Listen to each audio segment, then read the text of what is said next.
es ponernos a programar, ¿no? Ahí está Recording in Progress, para que después ustedes puedan ver la grabación. En caso de que la necesiten, la vamos a estar subiendo ahí al Classroom también, seguramente, ¿no? Las clases, las grabaciones igual las voy a subir, pero después las voy a bajar, porque si no me ocupa la memoria en el Drive, que lo tengo bastante lleno ya. Así que se las voy a ir subiendo, las descargan, no se olviden de descargarlas y después las vamos a ir bajando, a medida que vayan pasando las clases. Bueno, vamos a hablar un poquitito del back-end y el front-end, ¿no? Para los que conocen y para los que no conocen. Cuando hablamos de back-end y front-end, ¿a qué les suena? Adelante. ¿Qué me cuentan? La parte del código y la parte visual. La parte del código y la parte visual, dice un compañero. ¿Qué más? ¿Qué Yo más me tengo pueden decir? entendido que frontend también hace código. Front-end también hace O sea, código. front es todo lo que está adelante y back es todo lo que va por atrás.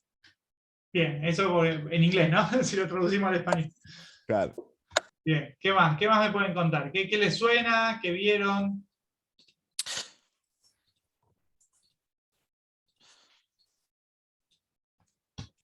¿Alguno más ahí No que sé, me diga algo? ahí puede ser frontend, todo lo que sería la capa de presentación, ¿sí? de la aplicación, llamarlo, no sé, la interfaz web, por ejemplo, o la interfaz de usuario que tenga la aplicación de escritorio, ¿sí? Ese sería el frontend. Y el backend sería toda la parte de la lógica de negocio, y que sería toda la codificación, mayormente de la aplicación que se trate, y la interrelación con la base de datos que utilice. Bien, excelente. Bueno, ¿qué pasó? Cuando se empezaron a crear los primeros programas, bueno, se hacía todo junto, ¿no? Eso con el tiempo empezó a notarse que traía muchos inconvenientes y muchos problemas a la hora del mantenimiento. Ustedes saben que el ciclo de vida de un software es primero el planteo de un problema, ¿no? O sea, primero se plantea un problema, una necesidad, se analiza ese problema, se documenta ese problema, luego se hace un diseño para la resolución de ese problema, luego se hace una implementación, o sea, se codifica eso que diseñamos para que resuelva ese problema, y luego de la implementación viene la etapa de pruebas, hasta que, bueno, una vez que se implementa y se prueba y se corrigen los errores, el sistema empieza a andar. Todos los sistemas, todos, se siguen actualizando, se siguen en la etapa de mantenimiento, ¿no? Al menos que el sistema quede obsoleto y no se utilice más, todos los softwares se siguen actualizando, ya sea porque surgen nuevas necesidades y tenemos que agregarle nuevos módulos a nuestros sistemas, ya sea porque, no sé, algo dejó de funcionar, ¿no? Porque a veces pasa la etapa de prueba, pero cuando realmente está en la cancha el sistema, uno ve si anda o no, si funciona o no funciona, ¿no? Entonces empiezan a aparecer errores que también tienen que mantenerse. Estamos hablando desde el sistema que le hacemos un kiosco simple para que mantenga su stock y cuente su facturación, hasta un sistema gigantesco como, no sé, una aplicación como WhatsApp, Facebook o algunas de esas increíblemente gigantes. Fíjense que esas también mandan actualizaciones a veces porque hay cosas que no funcionan o porque van agregando cosas. Entonces, aquí va eso. En la etapa de mantenimiento empezaron a notar los primeros programadores seguramente que si hacían todo junto era difícil de mantener. Entonces se empezó a dividir en dos partes principales, ¿no? Una parte que es la parte de front-end, que es la parte donde se va a programar lo que el usuario ve, ¿no? Y va a ser en realidad la capa que va a interactuar con nuestro usuario, con el usuario del sistema. Va a ser toda la parte de interfaz y la GUI, parte... ¿sería? ¿Cómo? La GUI. Claro, exactamente. Toda la parte donde el usuario del sistema va a interactuar con nuestro sistema en sí. Esa parte de front-end, o sea, la parte de enfrente, se va a comunicar con la parte de backend, donde va a estar principalmente la lógica de todo lo que se va a hacer, la lógica del negocio, la lógica del problema que estamos resolviendo, ¿no?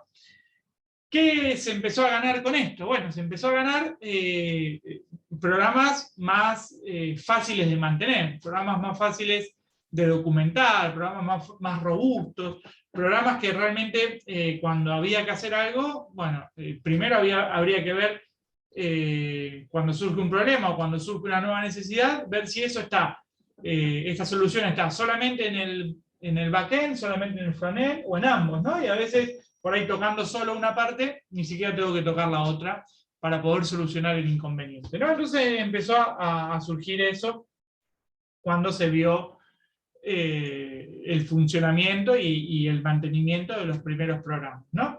Vamos a la definición formal. Dice que el frontend es la parte del desarrollo web que se dedica a la parte frontal de un sitio web. Bueno, la definición está para sitio web, pero en realidad es para cualquier programa, ¿no? Puede ser un programa también de escritorio tranquilamente y estamos hablando de lo mismo. O sea, es la parte donde está la interfaz gráfica del usuario, ¿no? Eso tiene código. Las personas que se dedican al frontend, como decía en la diapositiva anterior, son personas que, bueno, la parte de creatividad y de diseño les gusta mucho, ¿no? O sea, son especialistas en la parte de diseño, en la parte de ver que, bueno, cada cosa esté en el lugar correcto, en el tamaño correcto, como para que el usuario final lo pueda usar. ¿Está bien?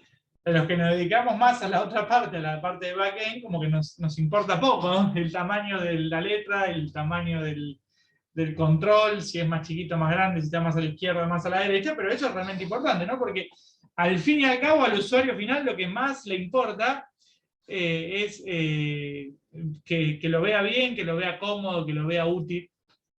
Obviamente que funciona también, ¿no? Porque puede ser muy linda la interfaz, pero no funciona. Así que acá están los que realmente les gusta la parte de diseño.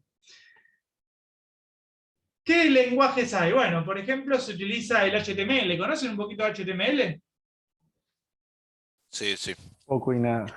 Poco y nada. Nada. Bueno, el HTML es, bueno, es un lenguaje de marcado de hipertexto, como dice ahí, y se utiliza prácticamente todo en etiquetas, ¿no? Uno puede programar HTML, por ejemplo, con un bloc de notas, ¿no? Y bueno, lo guarda con el formato de HTML, lo sube, o sea, lo abre con un navegador y el navegador lee el HTML y lo transforma en la página. Bueno, el CSS, que esto es el que se encarga de darle el formato y el diseño. A ver, si ustedes googlean en internet y ponen diseños de páginas en CSS, les va a aparecer modelos y modelos y modelos gratuitos, ¿no? Algunos pagos también, pero gratuitos, un montón. Que son como el maquetado de la parte visual. Está buenísimo, ¿no? Está buenísimo porque uno por ahí se dedica a la parte de programación, pero no es tan bueno en la parte de diseño, pero puede hacer algo, puede hacer una página web utilizando algún CSS que sea libre y después, bueno, tocándolo un poco, ¿no? No metiéndose tanto en la parte de diseño, pero bueno, tocándolo un poco. ¿Te referías a los bootstrap? ¿Cómo? ¿Te referías a los bootstrap? No te escucho bien, disculpa. Si te referís a los bootstrap y toda esa cosa. Sí, o sea, la idea es que uno pueda utilizar diseños, más CSS es un ejemplo nada más, ¿no? Pero uno puede utilizar diseños de otras, o sea, que sean libres, ¿no? Que sean gratuitos y que los puedas descargar por internet. Y JavaScript que se pide un montón hoy en el mercado, ¿no? JavaScript se pide un montón porque se está utilizando en un montón de aplicaciones, también en aplicaciones que son para celulares, o sea, que corren también en Android y en iOS, o sea, bueno, la verdad que es un lenguaje que se utiliza un montón y está en el frontend, en realidad, ¿no? Está ahí. En empresas gigantescas hay equipos para el frontend y equipos para el backend y prácticamente se deben comunicar de forma formal por correo electrónico, ¿no? Sin tener idea, o sea, es una caja negra al otro. El que se dedica al frontend, la parte de backend es simplemente una caja negra. Y viceversa también. El tema es que, bueno, a ver, si alguno se pone a diseñar y a trabajar en sistemas de forma independiente, obviamente que uno hace un poco de todo, ¿no? Es así. No vas a contratar a alguien que te haga el frontend o el backend, sino si la empresa es chiquita o mediana, ¿no? Lo vas a hacer todo vos. Por eso está bueno saber un poquito de todo. Bueno, seguimos un poco con esto. ¿Qué más tenemos por acá? La definición de backend más formal. O sea, bueno, dice, mientras que el frontend es la capa de programación ejecutada en el navegador, el backend procesa la información que nos va a alimentar. O sea, los datos ingresan a través de la interfaz de usuario, pero después van al backend donde son procesados, ¿no? Donde son guardados, donde son almacenados, donde son, según la lógica del negocio, interpretados y modificados. Y ahí está la parte más lógica, ¿no? Lo que ustedes aprendieron por ahí en programación lógica está más acá, está más en el backend. Bueno, lenguajes que se utilizan, de vuelta JavaScript, PHP, Python, Ruby, obviamente BBNet, C#.net, bueno, todos esos son lenguajes que se utilizan para el backend. Bueno, seguimos un poco con la definición de framework. ¿Escucharon alguna vez la palabra framework? En el Windows, Net Framework. ¿Cómo? En el Windows, Net Framework. Sí, el framework de .NET. ¿Saben qué significa un framework? ¿Para qué sirve? No, No, la ¿el verdad que resto? Un conjunto de librerías. No es para los claro, es verdad. microservicios, puede ser algo así. .dll. Sí, también tiene conjunto de librerías. En realidad lo que va a hacer el framework es la ejecución, ¿no? En el lado del servidor, en el lado del programa. Va a ejecutar las líneas de código que nosotros hagamos y va a ser, digamos, como digamos, lo que nosotros no sabemos que está pasando cuando el código se ejecuta, lo hace el framework, ¿no? Nosotros vamos a programar en el framework de .NET, que está en el Visual. Si ustedes cuando crean una aplicación, que después lo vamos a ver, me dice, bueno, ¿en qué framework vamos a trabajar? Bueno, según el framework que trabajemos, van a tener librerías específicas que me van a hacer que el código se ejecute, ¿no? Lo que está dentro del código se ejecute. Cuando nosotros utilizamos un método, una propiedad de las que ya están en nuestro framework, eso adentro tiene un código, que alguien lo hizo, que alguien lo puso ahí. Si no, no se podría ejecutar. Cuando nosotros le decimos, por ejemplo, consola writeLine. Bueno, ¿qué es writeLine? Bueno, es un método, ¿no? Es un método, pero que nosotros no escribimos, es un método que alguien escribió. Eso está en el framework. Entonces, cuando nosotros le damos play, y la línea de código se ejecuta, consola.writeLine, writeLine va a ir a la librería donde está ese método programado, ¿no? Documentado y haciendo lo que tiene que hacer. ¿Vale? Entonces, bueno, nosotros, como programamos en lenguajes obviamente de alto nivel, vamos a estar metidos en un framework en particular, y tenemos que respetar digamos, las reglas que tiene este framework.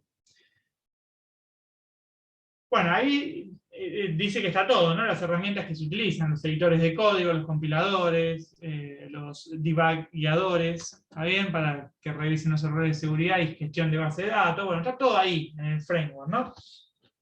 Nosotros vamos a usar el framework de .NET, ¿no? En la versión que ustedes tengan instalado. Estas son las ventajas que ya estuvimos charlando un poquito de tener un frontend y un backend, mayor escalabilidad, ¿no? ¿Qué es esto? Bueno, como el software, al estar separado, a la hora de seguir creciendo el programa va a ser más escalable, que quiere decir que sea más sencillo de que siga creciendo. Puede haber distintos equipos de desarrollo, como les contaba, o sea, alguien que se dedique a una parte y un equipo al otro. Pueden ser, o sea, vamos a ampliar la posibilidad de desarrollarlo en distintas plataformas, ¿no? A veces el backend y el frontend están desarrollados en distintas plataformas. Y lo que es interesante es que a veces uno puede hacer el backend para todos y el frontend lo puede hacer, por ejemplo, para navegador web, para una PC de escritorio, y puede hacer el otro frontend para móvil, ¿no? Para navegador móvil. Pero los dos utilizan el mismo backend, ¿no? Y eso está muy bueno porque nos ahorramos de hacer 2 veces el mismo trabajo. Eso se hace un montón, ¿no? Se hace toda esa parte de negocios, de lógica, de conexión con la base de datos, se hace una vez, pero después los front-end son distintos, ¿no? Como les ponía los dos ejemplos. Y bueno, ni hablar para las migraciones, actualizaciones, todo, o sea, tiene todas las ventajas hacer esto. Esto se los estoy contando porque, bueno, después cuando empecemos a ver un poco de programación con Windows Form, y un poco también con algo de ASP, alguna página con ASP, vamos a ver de hacerlo en 2 capas por lo menos, ¿no? En la realidad no se trabaja solamente con 2 capas, se trabaja mínimamente con 4 o 5 capas. Eso en la realidad de la programación. Pero bueno, nosotros como vamos a hacer cosas pequeñas por el momento, o por lo menos en esta materia, vamos a trabajar por lo menos con 2 capas, una que sería nuestro backend y otra que va a ser nuestro frontend, ¿no? Y separando el contenido según dónde me convenga ponerlo más, ¿no? La programación también es un poco no sé, de arte, ¿no? Porque uno está creando, o sea, al fin y al cabo está creando y tampoco hay... Claro, por eso le decía eso, le preguntaba eso, que después cualquier cosa que se te pueda llegar a ocurrir, después lo puedes plasmar. Totalmente, sí, sí, sí. Y tampoco hay una verdad absoluta, ¿no? Porque a veces uno dice, bueno, este código está perfecto, pero otro lo hace de otra manera que también funciona bien, y por ahí no es lo más puro de la programación, no es lo más puro no sé, de los patrones que se enseñan en la programación orientada a objetos, pero también funciona muy bien y también es escalable y también la realidad es que cumple la satisfacción del cliente, ¿no? Al fin y al cabo, si nos vamos al ámbito de la realidad y de la vida en sí, al cliente le importa que la interfaz le guste y que el producto funcione, ¿no? Que le cumpla su necesidad y que le resuelva su problema. Eso es lo que al cliente le importa, ¿no? Y no importa si es un cliente tuyo, que es el kiosquito, o es una empresa multinacional, ¿no? O sea, lo que quieren es que funcione y que resuelva el problema. Después, bueno, cómo está hecho el código atrás, más o menos nos va a servir para que sea a futuro más escalable y que podamos seguir trabajándolo, ¿no? Y que dure mucho más. Y bueno, hasta acá llegamos al final de esta presentación. ¿Alguna pregunta hasta acá, chicos? ¿Vamos bien? Vamos bien. Por ahora Muy bien. bien. Vamos bien. Excelente. Bueno, vamos a ver un poquito de programación para que no se me aburran. Mientras, ¿ustedes qué están usando? ¿Una computadora, un celular? Ahora para hacer esta videoconferencia. Computadora. Compu. Una compu, ¿no? Bueno. Bueno, búsquenle la vuelta como para ir abriendo el visual, obviamente, y tratar de seguirme, ¿no? Lo que yo voy haciendo, lo pueden ir también haciendo ustedes y probando ustedes.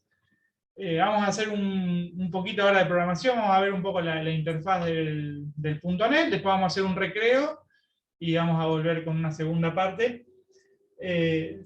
Yo pensé que iban a estar más atrasados, que ni conocían el visual, así que por ahí hoy llegamos a hacer algo como para que ya quede el trabajo práctico, para que el que pueda avance lo máximo que pueda, ¿no? Y la clase que viene me pregunta.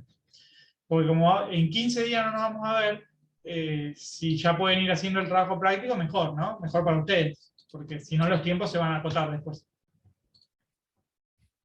No, esto no. Bueno, les voy a compartir acá la interfaz del visual. Acá, la página principal. Esto es el visual. Yo tengo instalado acá el 2010. Lo están viendo, ¿no? Sí. Sí, se ve, se ve. Joya. Yo tengo acá instalado el 2010, tenía instalado también el 2019, pero después se me venció la licencia y me quedé con el 2010, porque como yo tengo mucho software hecho ya, algunos cuando los haces o sea, están hechos en 2010 y los pasás a 2019 no andan tan bien, tienen algunos problemas, te tiran muchos errores.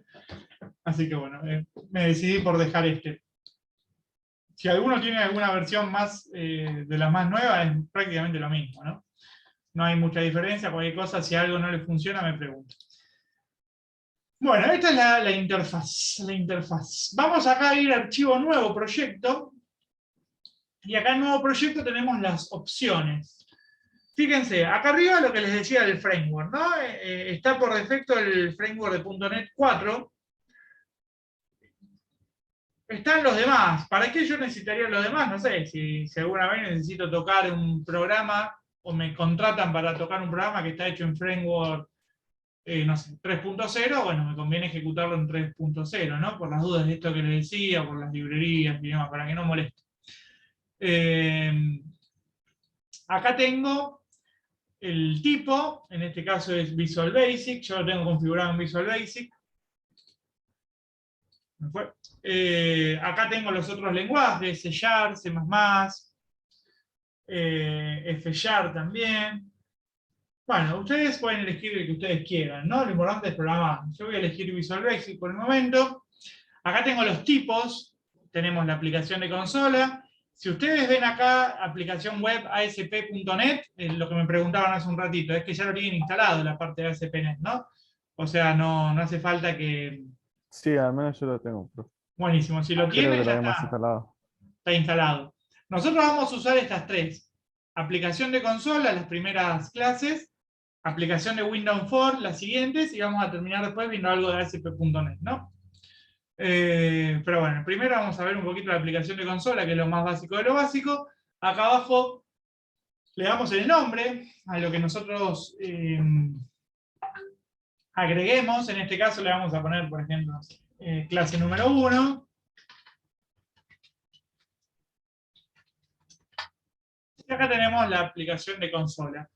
Fíjense que, bueno, yo acá a la derecha tengo pinchado el explorador de soluciones. Todo esto ustedes lo pueden configurar a gusto y piacere, ¿no? O sea, la interfaz la van armando. A mí me gusta tenerla así. Entonces, ¿cómo la edito? Me vengo acá a la solapa de ventanas. Y bueno, no, acá, disculpen, a la solapa de ver. Y, por ejemplo, no sé, tienen la lista de errores. La lista de errores yo la tengo pinchada acá abajo, ¿no? Porque me gusta ahí tenerla ahí.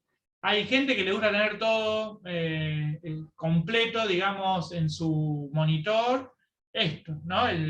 Digamos, donde va a programar, donde va a tirar el código. Y cuando necesita el cuadro de herramientas, la lista de errores, las propiedades y el explorador de soluciones, lo pone. Yo me gusta tenerlo así, ¿no? Simplemente por costumbre. Después, por ejemplo, no sé, cosas que se usan un montón. Cuando tenés códigos grandes de muchísimas líneas, usamos mucho la parte de editar y buscar, ¿no? Buscar rápido, reemplazo rápido, buscar símbolo, ¿no? Eso se usa un montón, que también, todas estas ventanitas, fíjense, cuando ustedes tocan alguna, te permite ponerla donde vos quieras, tipo flotante en algún lado, abajo de la otra, bueno, eso lo va manejando cada uno, ¿no? Como se va sintiendo más cómodo. Cuando nosotros tengamos el parcial, ustedes lo van a hacer en su casa, como charlamos, ¿no? Entonces se pueden programar en su máquina. Van a tener que programar en su máquina. Yo no sé si en el instituto hay máquinas, hay laboratorios. Yo supongo que sí, ¿no? El laboratorio de PC. Sí. Hay, ¿no? Bueno, Sí, hay. No son unos aviones, pero hay. pero hay. Bueno, para el final, ustedes pueden hacer dos cosas. Una es usar los laboratorios que estén disponibles. Y otra es usar su propia máquina, ¿no? Porque uno como que en su máquina se siente más cómodo. Se hace como, no sé, los programadores Ya con la conoce. máquina como que somos uno. Ya conoce la velocidad, todo. Sí, la uno la velocidad. conoce. Es como su auto, lo conoce. Las mañas, claro. Le conoce Además las que es una PC media pública, es como que está media llena de virus. Como que yo no conecto ahí un pendrive ni a palo, pero bueno. Sí, no, Es bueno. como que. Y es como que uno no la conoce y demás. Así que ustedes pueden utilizar sus máquinas el día del final, si en caso que tengan notebook, ¿no? O netbook. Y si no, bueno, utilizarán esas máquinas. Cuando yo estudié ingeniería, nos obligaban a usar para los parciales las máquinas y los finales, ¿no? Las máquinas que estaban ahí, ¿no? Y nos cortaban internet, me acuerdo. Eran bastante exigentes. Yo les voy a dejar utilizar internet, porque si uno se pone a pensar, ¿para qué quiere saber cosas de memoria, ¿no? Si en realidad cuando va a ir a un ámbito laboral, internet va a tener. O sea, como le dije, al cliente o a la empresa lo que le va a interesar es que le soluciones el problema, ¿no? Si usás internet no va a tener problema. Entonces yo les voy a dejar utilizar internet sin ningún problema. Bueno, acá estamos en nuestra consola. Fíjense que las aplicaciones de consola tenemos un módulo, que en este caso se llama módulo 1 por defecto. Fíjense que todo lo que se abre, obviamente tiene un cierre, ¿no? En este caso, esta línea de código, módule, y el nombre del módulo se cierra acá. Y automáticamente también me pone un submain. En las aplicaciones de consola, lo que se va a ejecutar de nuestra aplicación de consola es el submain. Va a funcionar como una especie de programación estructurada la aplicación de consola, ¿no? Porque me va a ir ejecutando línea por línea de código, y eso me va a ir devolviendo. Ya que ustedes programaron algo de esto, ¿se acuerdan cuál es la línea que yo le tengo que dar o la instrucción que yo le tengo que dar para que me escriba algo? Por ejemplo, hola mundo o hola curso de programación lógica, de programación visual. Console.breakline. Breakline.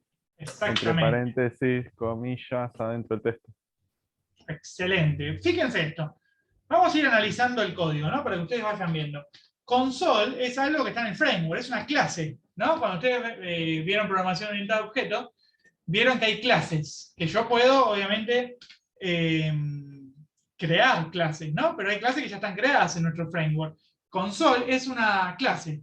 Y si ustedes se paran acá, fíjense que esto es muy útil, como el texto ahí que me provee el framework de .NET, ¿no? Como la ayuda o como la librería. Dice, representa los flujos de entrada, salida y error estándar para las aplicaciones de consola. No se puede heredar esta clase. ¿Está bien? O sea, esa clase no se puede heredar.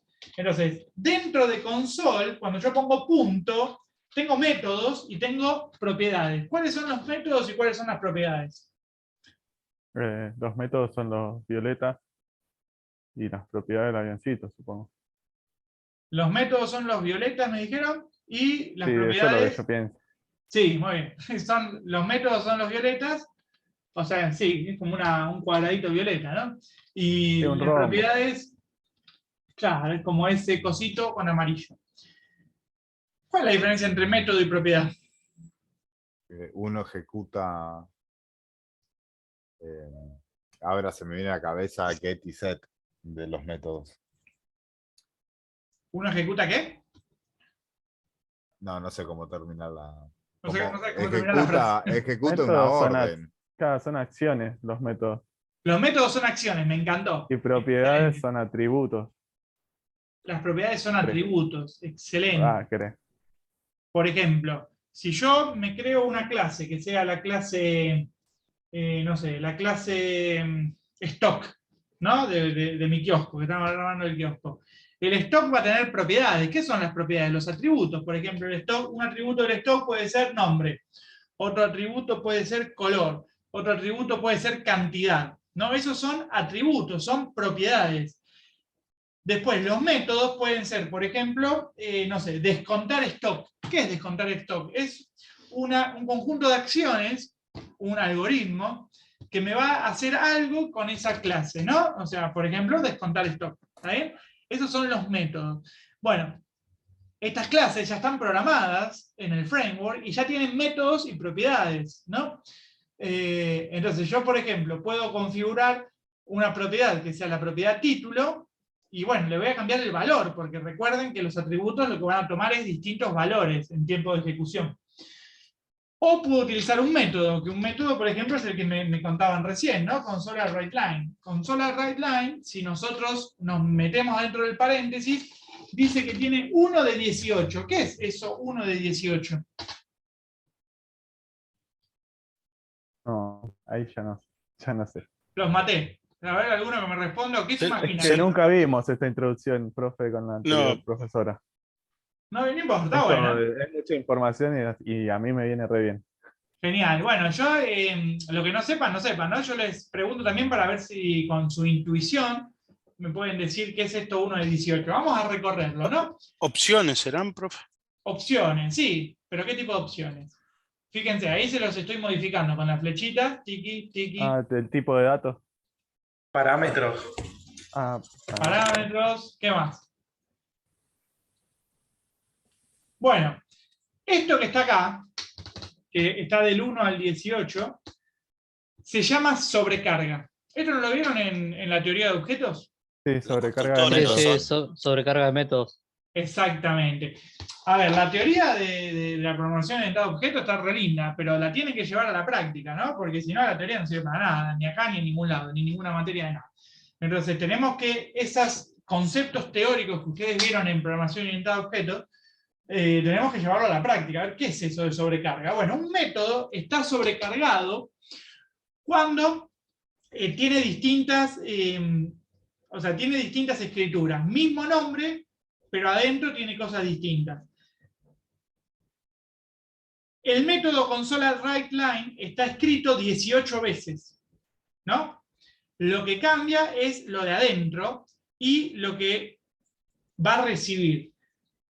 Entonces, ¿cómo sabe el framework cuál de los 18 me tiene que ejecutar? Porque son 18 métodos distintos, separados, pero todos con el mismo nombre. Bueno, la sobrecarga del método, cada una de ellas tiene adentro algo distinto. O sea, tiene unos parámetros distintos. Nunca un método sobrecargado puede recibir los mismos parámetros con el mismo nombre, porque imagínense que si console.writeLine, la primera sobrecarga me recibe un string, y la segunda sobrecarga también me recibe un string, cuando yo le paso un string a esto, a writeLine, ¿cuál me va a ejecutar? Y no va a saber, ¿no? O sea, cuando yo voy a sobrecargar un método, le tengo que cambiar la variable que me va a recibir, el parámetro que me va a recibir. Por ejemplo, en la primera sobrecarga, dice paréntesis, paréntesis. ¿Qué quiere decir? Que esa sobrecarga no espera nada. Si yo hago esto, me va a ejecutar la primera sobrecarga del método. ¿Está bien? ¿Por qué? Porque es el único que no recibe nada. ¿Se entiende eso que estoy diciendo o voy muy rápido? Claro, es como la que tiene de default. Sí, la primera, digamos, ¿no? Puede ser que no haya una que no reciba nada, que sí o sí reciban algo, ¿no? Pero este sí, tiene escrito esto. ¿Está bien? Que la primera sobrecarga no recibe nada. Vamos a la segunda. La segunda recibe un boolean. ¿Qué es un boolean?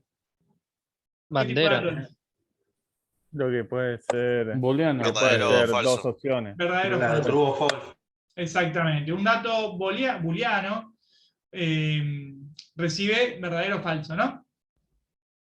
Entonces, si yo le paso un boolean, ¿qué me va a ejecutar? Bueno, me va a ejecutar la segunda sobrecarga de este método, ¿no? Si yo le paso, por ejemplo, un char, me va a ejecutar la tercera. Si yo le paso una matriz o un... ¿Qué es un buffer, vector. profe? ¿Qué? Un buffer. Una matriz, ¿sabes? O un vector, ¿sabes? Una matriz o un vector.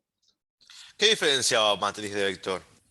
Bueno, un vector solamente tiene posiciones. O sea, imagínate un vector como un conjunto de celdas, ¿no? Por Un ejemplo, array. Sí. Sí, es eso. De la 1 hasta la 10.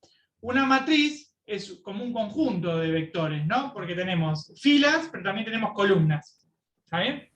Claro. Es como Eso se la- usa para las tablas. Claro, es como la matriz que veías que seguramente viste en el secundario, de matrices. No, no viene en el secundario. Álgebra, Fede. ¿No vieron matrices en el Una secundario? dimensión, digamos. Como si fuera un Excel. Como si fuera Claro. una Excel, claro. Una matriz es como si fuera un Excel, un vector es una fila de un Excel. ¿Está bien? Bien. Entonces, bueno, vamos a pasarle, por ejemplo, a console.writeLine un string, ¿no? Le vamos a poner, hola mundo, somos programación visual. Le tengo que poner sí o sí consola.writeLine, porque si no, no me va a leer nada. O sea, lo va a hacer, pero lo va a hacer tan rápido que ni lo voy a ver, ¿no? Entonces le pongo Profe, play. No se le disculpe. trabó todo. ¿Soy yo o se Sí, frizó todo? no, Ah, no. no, eso te iba a decir, profe. ¿Se me trabó? Se tildó la pantalla, sí, se trabó, hubo como una caída. Bueno, ahí volvemos a entrar. Tiki, ahí Se díganme. le escucha lagueado, profe. Recortado, sí. Ah, puede ser.